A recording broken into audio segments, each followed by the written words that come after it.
Today is the daily for Tuesday, August 11th, 2026. My name is Elliot Moore. I'm a resident here at Church Where You Are, and I'm so excited to be joining you this morning. We are on day 2 of our series, People. But before we get into the devotion this morning, let me know in the chat or the comment section where you're watching from. Just put it in the chat or the comment section where you're watching from, because we have people from all over the world that join us here at Church Where You Are. So just put it in the chat or the comment section where you're watching from, because you might find somebody that's a little bit closer than you would have thought. Today's devotion is titled Whole Heart. Whole heart. And there's a reality that you and I, were created to worship. We were created, and it's in our nature to worship. Now, our original creation was to worship God and Him alone, but when sin entered the world, it distorted that, it perverted that. It changed it to, okay, we're made to worship, and we spend our lives deciding what to worship. In fact, I have a tattoo that reminds me of that. There's a show called Attack on Titan. It's an anime, and in this scene, a guy points at this symbol right here. He points at this symbol, and he says, dedicate your heart. Dedicate your heart.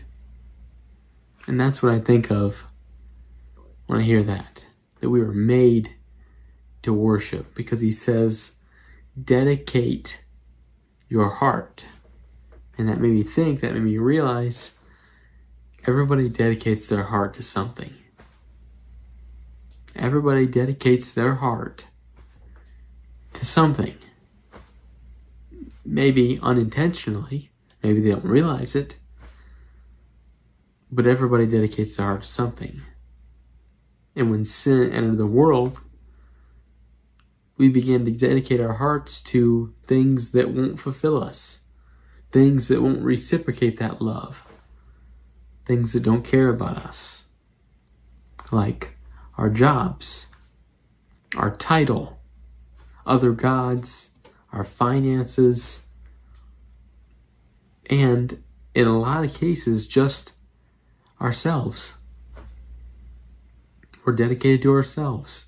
Our heart desires to feed ourselves, to feed the flesh.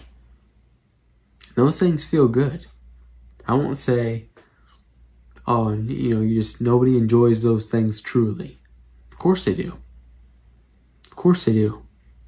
I love my job. I love what I get to do.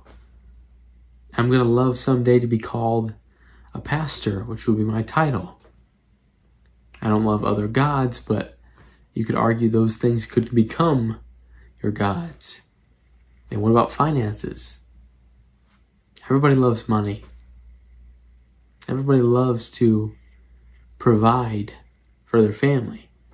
Everybody loves to reach that number that they will be financially secure. And everybody loves themselves to a certain degree. You can be not comfortable in your own skin. You can be discontent with yourself, but we are all selfish in some area of our life. Because when sin entered the world, after sin came into the world, we were doomed to live by the law or be thrown into the lake of fire. That was our fate. Follow the law. Follow the Old Testament. Follow the Jewish law. Or be thrown into the lake of fire. Not because we didn't have a loving God, but because if we wanted to achieve His righteousness, if we wanted to have a relationship with Him, we had to do things. There were things that were put into place that allowed us to do so in a holy and a righteous nature. Until God sent his son to pay that price. He fulfilled those laws, and he did it perfectly. There was a man that was sent by God that lived a sinless life, and he was crucified for it. How crazy is that? A man lived a sinless life. He paid the debt that we could not pay. And he was crucified for it. Not rewarded, not exalted, not praised, not loved. Crucified. He was crucified for it. But death could only hold him for 3 days.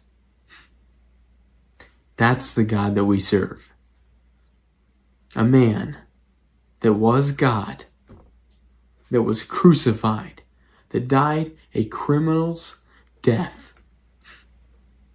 But death could only hold him for so long. He conquered death by his own will, by his own strength. He said, this makes me emotional, but he said, death can't hold me. The very thing that I'm going to save all of humanity from can't hold me. Because I'm the God of the universe.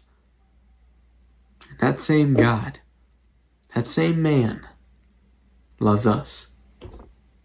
And the devotion said this, that I definitely didn't want to skip.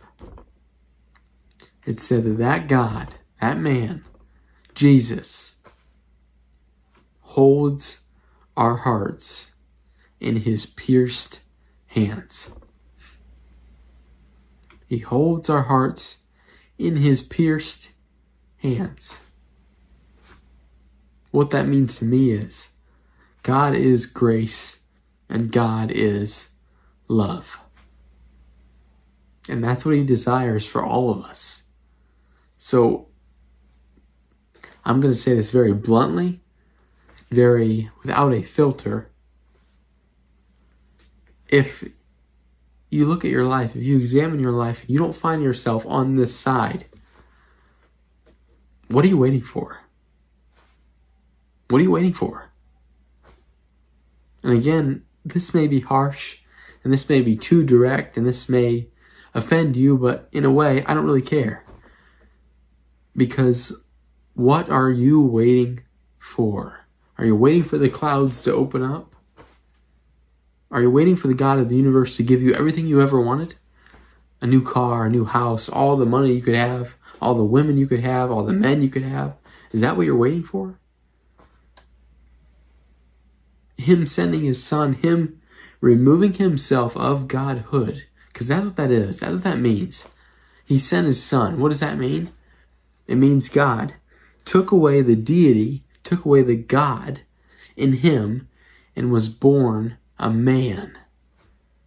He said, you know what, I am God, but I am going to lay my Godhood down, my title of God down, and become a man so I can pay the debt that they could not pay. That's not enough? Then I don't know what it is. So if you're waiting for something, don't wait. Don't wait. Because time is running out. And I'm not saying to be one of those pastors that says, hey, you better, stand outside and look at the clouds because it's happening. I'm not saying that. But Paul said he's going to return soon. And that was 2,000 years ago.